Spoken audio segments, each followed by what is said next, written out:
भुजबळ बी मोठे नेते आहेत, आदरणीय नेते आहेत, ते बी मुख्यमंत्री झाले तर चांगला आहे ना, उलट काय वाईट आहे? तुम्हाला परभणी लोकसभा मतदारसंघातून उमेदवारी मिळाली आहे। सुरुवातीच्या काळामध्ये या मतदारसंघातून बबनराव लोणीकर यांनी आग्रह धरला होता। बबनराव लोणीकर माझे थोरल्या भावाप्रमाणे आहेत, राजेश विटेकर माझ्या धाकट्या भावाप्रमाणे आहेत।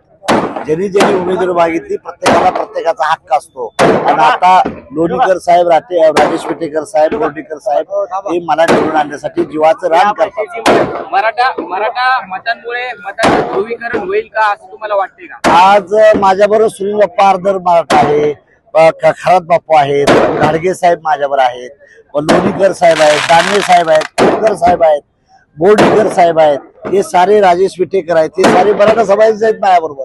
आणि ह्यांचीच ऑफिसेस, यांच्याच गाड्या राहतात, जेवण त्यांचंच करतो या, त्यामुळे ही मतं मलाच मिळणार आहेत। ही कुठं भुजबळांना मुख्यमंत्री करा हा तुमचं एक मागे वक्तव्य बरोबर आहे, ते जरांगे पाटलांनी विरोध केला होता। एक लक्षात ठेवा, भुजबळ बी मोठे नेते आहेत, आदरणीय नेते आहेत, ते बी मुख्यमंत्री झाले तर चांगला आहे ना, उलट काय वाईट आहे? त्यांना झालं पाहिजे ना मुख्यमंत्री। देश विदेशातील प्रत्येक घडामोडींचे लाईव्ह अपडेट मिळवण्यासाठी आता साम टीव्हीच्या सर्व सोशल मीडिया प्लॅटफॉर्मला लाईक, फॉलो आणि सबस्क्राईब करा। तसंच सर्व नोटिफिकेशनसाठी बेल आयकॉन प्रेस करायला विसरू नका।